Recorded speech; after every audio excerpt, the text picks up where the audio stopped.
하나님 말씀 다 같이 읽겠습니다. 잠언 1장 7절에서 9절입니다.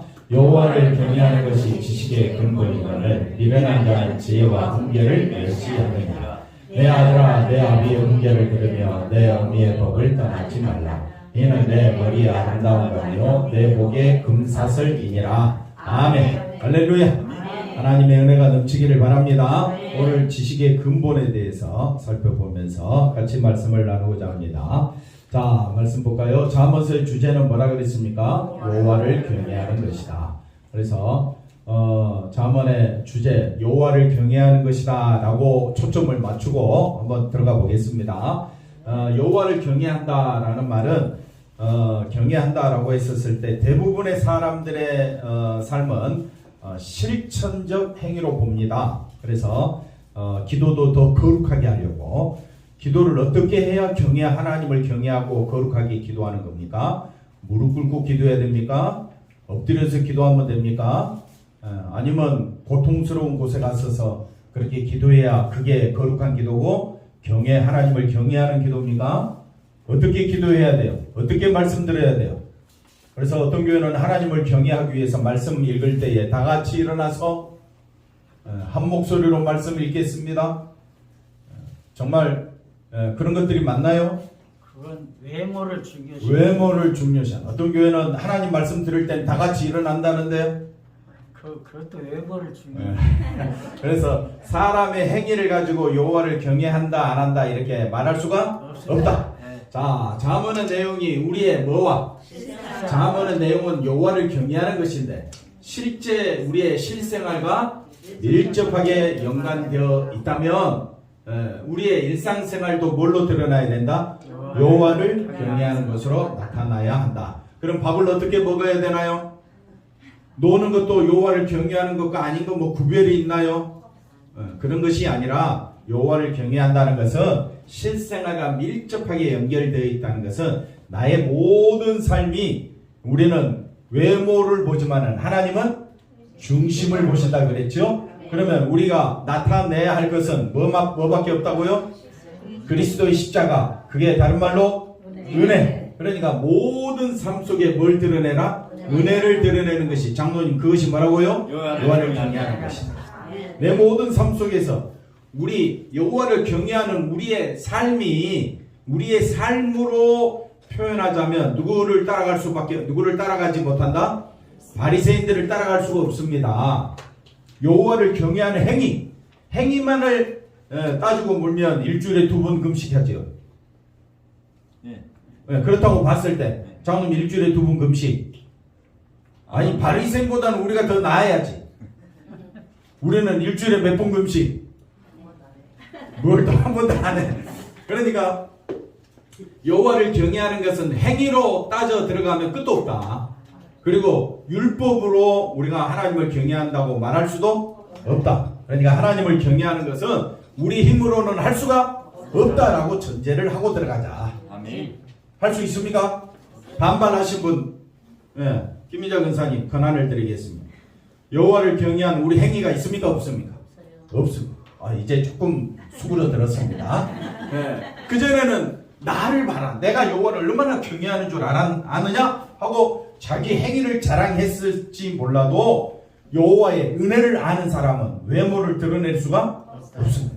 그러니까 내가 예배 드린다고 그게 하나님을 경외한다라고 착각하지도 마시고 예배 안 드린다고 또 그러면 예배 안 드려도 되네?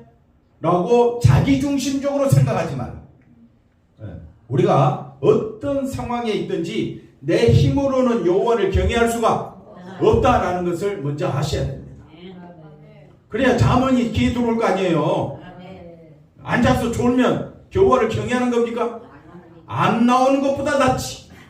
쓸데없는 말 하지 말라 이 말이에요. 여호와를 경외하는 것은 내가 여기 앉아 있어도 늘 나는 누구 중심이다. 그러면 감사하지요. 나는 늘 앉아 있어도 누구 중심? 내 중심이기 때문에 여호와를 경외할 수가 없다는 거지요. 만약에 행위로 따지면 우리 다 여호와를 경외하는 자지. 그죠? 행위로 따진다면. 근데 우리가 지금 행위로 따지자는 말이 아니지요. 왜? 우리 속마음을 보시는 하나님이 너 속을 보니까 너는 누구 중심이더라? 여호와 중심이 돼야 되는데 왜 너 중심으로 사느냐? 좀 그렇게 묻고 있어요. 그러니까 저와 여러분은 어리석은 자다, 미련한 자다 인정하고 들어갑시다. 고맙습니다. 어쨌든 그러니까 여호와를 경외하는 것은 뭐냐? 십자가 은혜를 여호와를 경외하시는 분이 누구밖에 없으니까? 예수님밖에 없으니까. 그래서 하나님 말씀에 순종하고 복종하신 그 예수님만을 우리가 바라보면서 내게서 누가 나오도록? 은혜가 나오도록. 장로님 누가 나와요? 예수님 은혜. 은혜가 나올 때에 은혜는 내가 어떤 자라고요? 죽은 자. 죽은 자임을 알고 예수님의 은혜로 살아간다면 나의 실생활이, 나의 일상생활이 뭐가 된다고요? 여호와를 경외하는 것으로 드러나게 되는 겁니다. 그래서 여호와를 경외하는 것이 지식의 뭐라 그랬습니까? 근본이. 예, 지식의 근본이 여호와를 경외하는 것이죠. 그래서 내게 있는 지식, 또 사람에게 있는 그 모든 것은 자신을 높이기 위한 도구가 아니다. 근데 지식의 근본이 여호와를 경외한다고 하면서 하나님께로부터 오는 지식, 지혜와 훈계를 마고 있더라. 왜 멸시합니까? 누구 중심이니까? 자기 중심이니까 멸시하는 거예요. 그래서 그거를 뭐라고 이야기한다? 미련한 자다, 이렇게 표현을 하는 겁니다. 지식이든 무엇이든 우리에게 있는 모든 것은 다 누구로부터 말미암았다. 말은 잘하는데 실제로 헌금 낼 때 1,000원도 아까워. 맞지요? 주일헌금 2만 원으로 좀 올리자 그러니까 뭐 부담스러워서 다들 눈치코치 보고 있어. 그게 우리의 모습이다고요. 그러니까 우리가 우리에게 있는 모든 것은 누구로 말미암았다. 어디 그런 말이 어디 있어. 그러면서 재산, 그 다음에 자기가 가지고 있는 지식, 자기가 가진 능력, 그거 자랑하기 바쁘잖아요. 그래서 인간을 높이기 위한 것은 없다는 것이 뭐의 시작이다? 믿음의 시작인데 우리는 시작조차 우리는 이런 시각도 없고 시작도 못하는 거예요. 그래서 믿음이 겨자씨만큼만 있으면 이 산을 들어. 그러면 옆 사람 물어보시죠. 믿음이 어느 만큼 있습니까? 내게는 믿음이 없어요. 믿음을 주신 분이 하나님이시라면 하나님은 오직 누구만 바라보도록? 예수님만 바라보도록 우리를 이끌어 주실 줄로 믿습니다. 자, 그러면 하나님께서 사람을 만드신 목적이 뭐냐? 하나님의 창조사의 시작부터 사람을 위한 하나님은 있다 없다? 없습니다. 그래서 장모님, 사람을 만드신 목적이 뭡니까? 하나님의 영광을 위해서. 그러니까 사람은 누구를 위한 존재다? 하나님을 위한 존재. 여호와를 경외하는 것이 하나님의 뜻만 있을 뿐이다. 그래서 그런데 인간이 뭘 따먹으므로? 선악과를 왜 따먹습니까? 하나님같이 되려고. 아니 선악과를 왜 따먹습니까? 눈이 밝아지. 왜 눈이 밝아집니까? 왜 선악과를 따먹습니까? 누구를 위하여? 나를 자, 눈이 밝아지고 누구같이 되려고? 하나님같이. 내가 누구같이 된다고 하니까. 그러니까 사람들이 돈이 있다 하는 곳에 눈이 시뻘겋게 하고 달려드는 거예요. 여기 가면 돈 있다, 여기 가면 성공한다, 여기 가면 명당이다. 사람들은 이 줄 저 줄 쓰고 난립니다. 세상은 항상 어디에 치중하게 돼 있다? 아니, 물론 그것도 맞지만 오늘 일부 예배를 통해서 말씀드린 외모에 치중하게 돼 있다. 외모는 돈도 들어가잖아요. 모든 것이 다 어디로? 돈. 누가 잘 되려고? 그렇다면 여러분 교회 나오는 목적도 혹시 내가 잘 되려고? 그렇게 왔다면 이 시간 내려놓으시고 나를 위한 하나님은 있다 없다? 없다. 그러면 우리가 존재하는 목적은 누구를 위하여? 하나님을 위하여. 그러면 저와 여러분은 누구만 드러내도록? 예수님만 드러내도록 하는 것이 말씀의 목적이다. 그러면 우리가 자문이 우리에게 가르치고자 하는 것은 누구만 높이도록? 예수님만 높이도록. 사람의 입장과 기준에서는 사람을 위해 일하는 하나님이 뭘로? 사랑이 많은 하나님. 내가 잘 되면 그 하나님은 어떤 하나님? 너무너무 좋으신 하나님. 내가 잘못되면 기준이 하나님도 무심하시지. 나에게 이런 축복도 안 주고. 그렇게 이제 우리 생각이 간다 이 말이에요. 그래서 여호와를 경외하겠다는 것 자체가 여호와를 경외하는 것, 내가 여호와를 경외해야지 할 수 있다 없다? 없다. 할 수 없다는 거예요. 그런데 그렇게 하겠다는 것은 누구를 높이기 위한 것이다. 내가 하나님을 경외함으로 내가 얼마나 신앙이 있는가를 보여주겠다는 자기를 높이는 발상이 되어버린다 이 말이에요. 근데 그게 교회 안에 팽배해 있다 이 말이에요. 그래서 옛날엔 강대상도 어떻게 해요? 함부로 못 올라가고 아무나 닦을 수도 없고 뭐 그랬었어요. 하여튼 자신이 원하는 하나님을 마음에 두는 인간이 여호와를 경외하겠다면 나는 뭐한다? 경건하게 행동한다 해도 그건 여호와를 경외하는 것이 아니다. 인간은 스스로 여호와를 경외할 수 없음에도 불구하고 경외하겠다는 것은 자신의 행함의 가능성을 두고 야, 나 할 수 있어! 하고 뭘 둔다? 가치를 두는 것이고 그것이 자기를 높이는 교만이 되는 거예요. 자, 그 다음 볼까요? 그래서 인간의 뭐를 잊지 말라? 근본을 잊지 말라. 인간의 본질. 잠깐만, 인간의 본질이 뭡니까? 흙입니다. 흙이 뭡니까? 흙이 본질이 흙이 뭐냐고요? 죄악이요, 죄악. 죄악이 뭐냐고요? 흙 본질 죄가 뭐예요? 누가 말했어요? 오늘 밥 두 그릇 드셨나 몰라. 맨날 두 그릇이요. 오늘 사과 잘 먹었어요. 어쨌든 간에. 자, 인간의 본질은 뭐라 그랬습니까? 흙이다.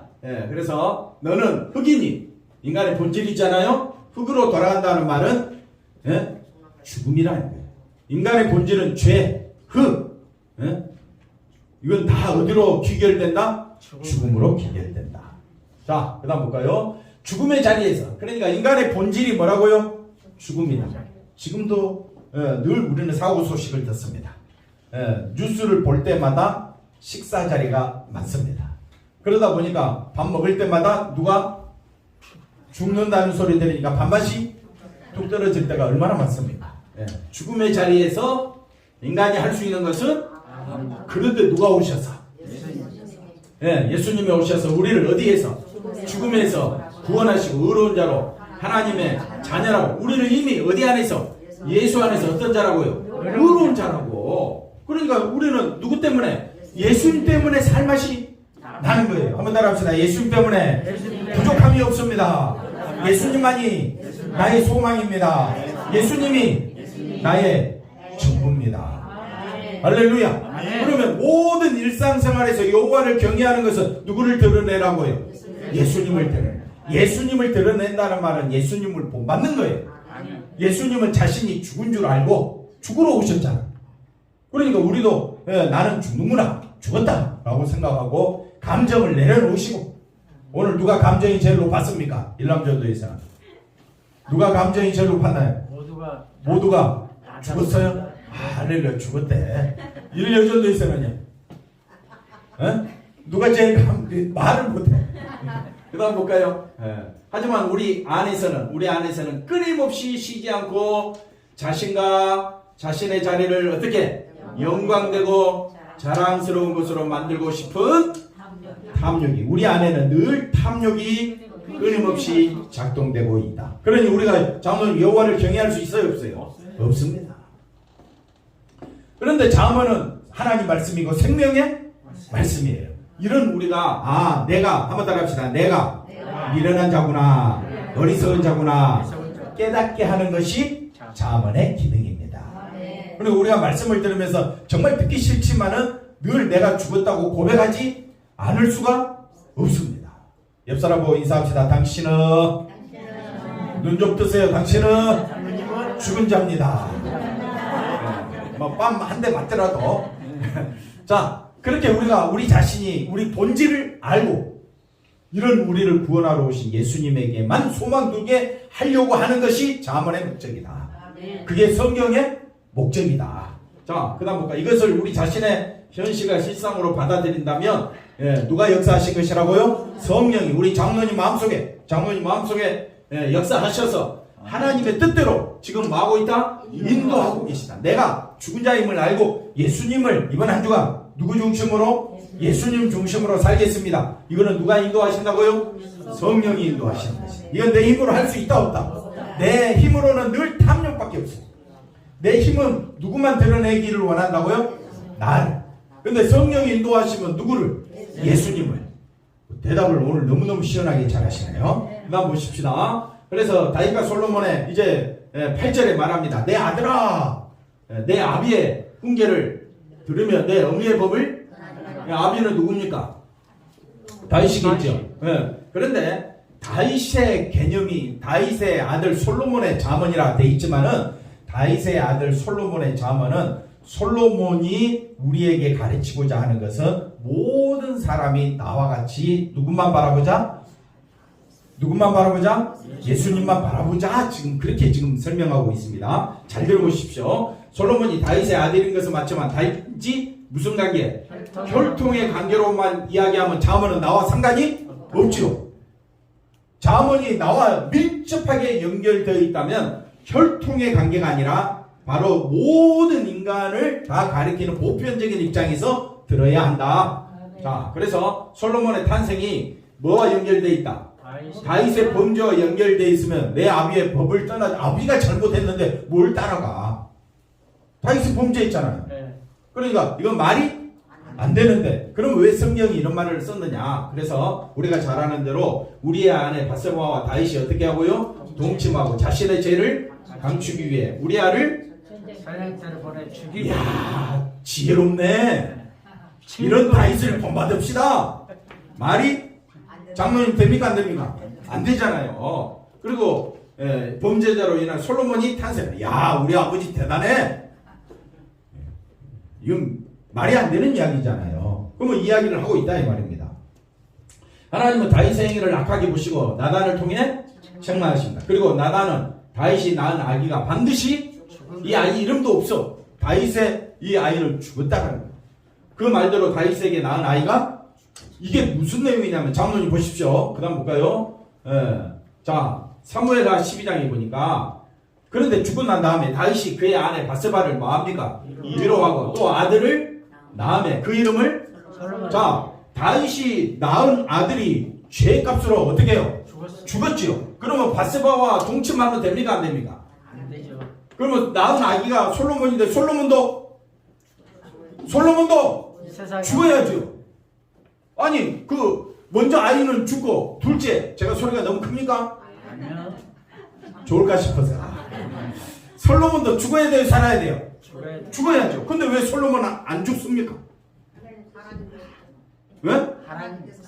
쓰시려고. 아니, 그럼 첫째 아이를 쓰시지. 그건 하나님의 뜻이고, 아무데나 하나님의 뜻이네. 솔로몬도 하나님의 뜻, 죽은 아이도 하나님의 뜻. 장로님 좀 주시면 뭐 말도 안 돼. 25절에 보니까 선지자 나단을 보내 그의 이름을 뭐라고 합니까? 뜻이 뭡니까? 여호와께서 사랑하셨다. 그러면 이 말 속에는 어떤 의미가 있느냐 한번 볼까요? 자, 솔로몬도 범죄한 다윗의 아들. 그럼 먼저 죽임을 당한 아이처럼 죽어야 되는데 왜 솔로몬은 왜 안 죽느냐? 하나님의 뜻이라 그랬다면서요? 그럼 하나님의 뜻이 뭡니까? 네? 자, 그러면 다윗이 바세바에게서 낳은 두 아들을, 큰 아들은 죽었죠. 바세바를 통해서 누가 두 번째 아들은 솔로몬은 살았지요. 여기에는 반드시 뭐가 있다? 아, 정답은 말했네. 그러면 그 정답의 내용이 뭔지 한번 가봅시다. 그래서 첫째 아들을 마심으로 죽이는 것으로 죄값은 사망이라는 것을 우리에게 알려주고 있습니다. 하나님의 뜻은 첫째 아들을 왜 죽이셨느냐? 죄는 반드시 다윗이 죽어야 되는데 대신 누가 죽습니까? 아들이 죽습니다. 이게 죄값입니다. 그러니 이런 죄로 인해 죽음 아래 있는 것이 바로 우리의 본질인데, 그러면 왜 솔로몬을 죽이지 않느냐? 솔로몬을 통해서 죽어 마땅한 솔로몬을 마는 것이, 살리는 것이 하나님의 뭐라고요?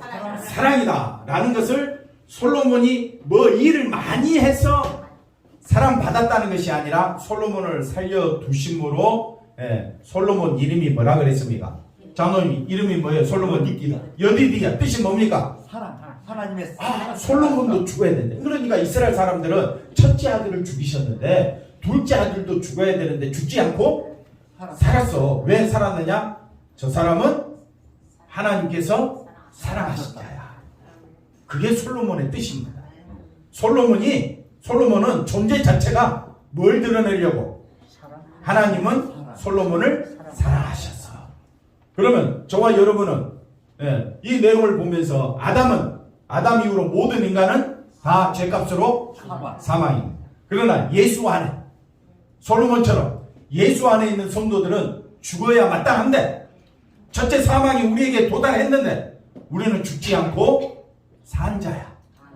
어디 안에 있어? 예수 안에 있어. 그러니까 믿는 성도는 잘 보십시오. 솔로몬의 이름은 하나님의 사랑을 받았다라는 뜻이 여디디라고 하신 것처럼 저와 여러분은 예수 안에서 우리는 죽은 자가 아니야. 첫째 아들은 다윗의 첫째 아들은 죽었어. 죄값으로. 그게 예수 믿기 전에 우리 모습이야. 근데 솔로몬은 어떻게 됐습니까? 하나님의 사랑으로 산 자가 되었어. 그럼 예수 믿고 난 뒤에는 나는 이제는 죽은 자가 아니라 산 자구나. 어디 안에서? 예수 안에서. 그래서 나는 육신은 반드시 죽게 흑이니까 흑으로 돌아가지만은 우리는 어디 안에서? 권사님 어디 안에서? 예수 안에서. 나는 산 자입니다. 그게 성도가 보여줘야 할 삶의 자세입니다. 그러면 솔로몬이 할 일이 뭡니까? 내가 아버지의 모습을 보니까 나의 형은 죽었어. 그럼 나도 어떻게 해야 돼? 죄값으로 죽어야 되는데. 그럼 내가 죽지 않고 살았네. 그럼 솔로몬의 할 일이 뭡니까? 살려주신 하나님을 높이는 겁니다. 그게 자문이에요. 그러면 우리가 살림을 살림? 산자가 되었잖아요. 그럼 뭐 해야 됩니까, 권사님? 산자가 되었으면 살려주신 하나님을 높이는 거잖아요. 그걸 누구를 높이는 것이다? 예수님께 무릎 꿇는 것이, 엎드려 경배하는 것이 하나님을 높이는 것이 되는 겁니다. 그래서 다윗과 솔로몬의 관계 이해가 되셨죠? 다윗의 아들 솔로몬의 자문이라. 그러니까 솔로몬 자체의 존재 목적이 내 아들아 라고 말하는 것은 하나님과 무슨 관계? 사랑의 관계에서 사랑으로 존재하는 아들이다. 옆 사람 보고 인사합시다. 당신은 하나님의 사랑으로 존재하는 아들입니다. 맞지? 근데 함부로 비방해요? 무시해요? 없인 여기면 되겠습니까? 혹시 옛날에 그렇더라면 널리 용서해 주시고 우리가 몰라서 그랬으니까 이제는 솔로몬 자체가 하나님의 사랑받는 사람이구나. 그런 것처럼 성도는 하나님의 사랑을 받는 사람들이구나. 그러면 우리가 서로 존귀하게 여기고 서로 대할 때에 하나님의 사랑을 받은 사람을 내가 함부로 할 수가 없다. 이런 마음이 들어오게 될 줄로 믿습니다. 혹시 속에서 욱하는 탐욕스러운 마음이 올라오거든 내려가라. 한번 따라합시다. 내려가라. 내려가라. 내려가라. 더 내려가라. 자신을 죽이는 훈련을 어디 안에서? 예수님의 십자가 안에서 해야 된다. 그래서 훈계와 법이 가르치는 것이 뭐냐면요, 아들로 지칭되는 자들에게 이제는 솔로몬이 이 편지를 쓰면서, 이 잠언을 쓰면서 우리 모두에게 해당되는 책으로 다가오게 되겠지요. 그러면 우리가 해야 될 일이 뭐냐? 아비의 훈계를 듣고 뭘 들으라? 훈계를 듣고 어미의 법을 떠나지 말라라는 훈계와 법이 가르치는 것은 인간의 자리가 뭐라고요? 죽음이다. 인간의 본질이, 집사님 뭐라고요? 인간의 본질이 죽음이다. 좀 아멘 좀 해보세요. 뭐 제가 조금 틈을 드릴 때는 좀 아멘 좀 하라고. 인간의 본질이 뭐라고요? 죽음이다. 그런 죽은 나를 하나님이 살려주셔서, 그래서 나는 어디 안에서? 예수 안에서 산 자입니다. 자유를 누리는 자입니다. 평강이 넘치는 자입니다. 할렐루야. 잘 오셨습니다. 강국수 권사님 재밌죠? 나는 산자입니다 했을 때 육신의 죽음을 두려워하지 마시고, 우리가 살다 보면 별일이 많잖아요. 육신의 어려움을 겁내지 마시고, 나는 예수 안에서 산자이기 때문에 솔로몬의 삶의 존재 자체는 누구를 드러내라고? 예수님을, 하나님을 드러내라고. 마찬가지로 우리도 살아있으면서 내가 왜 살아가야 되느냐? 누구를 드러내라고? 예수님만 드러내라고 하나님께서 우리에게 말씀하고 있음을 깨닫기를 바랍니다. 그것이 훈계를 받는 겁니다. 자, 다시 말해서 죽음이라는 죄의 자리에서 내 힘이 아니라 솔로몬도 누가 살려주셨다고요? 하나님이 사랑하셔서 살게 한다는 것을 믿는 것이 뭘 듣고? 훈계를 듣고 법을 떠나지 않는 여호와를 경외하는 신앙으로 배색할 수 있다. 그래서 결론, 십자가에는 뭐가 있다? 용서만 있는 것이 아니라 뭐도 함께 있다? 예수님의 죽음은 곧 나의 죽음이고 예수님의 부활은 곧 나의 부활입니다. 죽음의 자리에서 내가 죽었는데 하나님의 그 크신 사랑으로 예수님의 그 용서하신 십자가에서 우리 죄를 용서해 주심으로 하나님의 사랑이 흘러나오는 것이 십자가구나. 그러니까 우리는 십자가를 높이지 않을 수가 없습니다. 그래서 죽음의 자리에서 용서와 사랑으로 오신 예수 그리스도 십자가를 믿고 감사하는 자에게 예수님만 높이는 자에게 한번 따라합시다. 예수님이 아름다운 뭐가 됩니까? 관이 되고 목에 금사슬. 이게 자기 거라고 자꾸 착각하니까 자문이 어려워지는 거예요. 내 목에 내 머리에 아름다운 관을 쓰고 누가 잘 되는 것을 내가 잘 되는 것을 자꾸 생각하니까 주님 내 머리에 아름다운 관을 씌워 주옵소서. 내 목에 금사슬을 장모님 내 목에 금사슬을 주렁주렁 있게 해줘. 그 말이 아니라 이런 아름다운 관과 금사슬은 누구를 의미한다고요? 예수님. 그러니까 내 몸에서 누가 드러나는 것이 예수님이 드러나는 것이 관이 되고 금사슬이 되는 줄로 믿습니다. 자, 이처럼 성경의 모든 지식은 누구를? 여호와를 경외한다. 십자가 사랑만 의지하게 하는 것이 뭐라고요? 지식의 근본이에요. 여호와를 경외하기를 원하십니까? 그게 지식의 근본이죠. 그러면 누구만 높이는 것이다? 예수님의 십자가 높이는 것이다. 잠언이 조금 가까워졌습니까? 잠언 주제가 뭐라고요? 여호와를 경외하는 것. 그것이 뭐라고요? 지식의 근본이다. 그게 뭐냐고요? 지식의 근본. 누구만 높이는가? 예수님만 높이는 것. 지식이 상식.